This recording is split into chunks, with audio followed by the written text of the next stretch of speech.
লন্ডনে চলাচল করা রিকশা বা পেডিক্যাব নিয়ন্ত্রণে আনতে নতুন বিধি নিষেধের প্রস্তাব দিয়েছে ট্রান্সপোর্ট ফর লন্ডন বা TfL। সংস্থাটির দাবি, যাত্রীদের কাছ থেকে অতিরিক্ত ভাড়া আদায় রোধ করা এবং বিপজ্জনক যানবাহন সরানোই এই উদ্যোগের মূল উদ্দেশ্য। প্রস্তাবিত নিয়ম অনুযায়ী চালকদের অপরাধমূলক রেকর্ড ও স্বাস্থ্য পরীক্ষা বাধ্যতামূলক করা হবে। প্রতি বছর রিকশার ব্রেক, টায়ার সহ বিভিন্ন যন্ত্রাংশের পরীক্ষা করা হবে। পাশাপাশি সময় অনুযায়ী ভাড়া নির্ধারণ, রিকশার উচ্চস্বরে গান বাজানোতে নিষেধাজ্ঞা, চালকদের জন্য আইডি, ব্যাজ এবং রিকশার লাইসেন্স প্লেট সংযুক্ত করা হবে। এছাড়া কোথায় যাত্রী ওঠানো নামানো যাবে সেটিও নির্দিষ্ট করে দেয়া হবে। TfL জানিয়েছে, এসব বিধি নিষেধ সর্বপ্রথম 2026 সাল থেকে কার্যকর হতে পারে।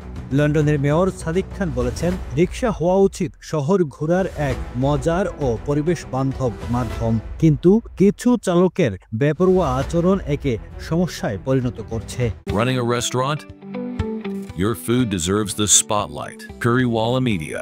Let's make your food famous.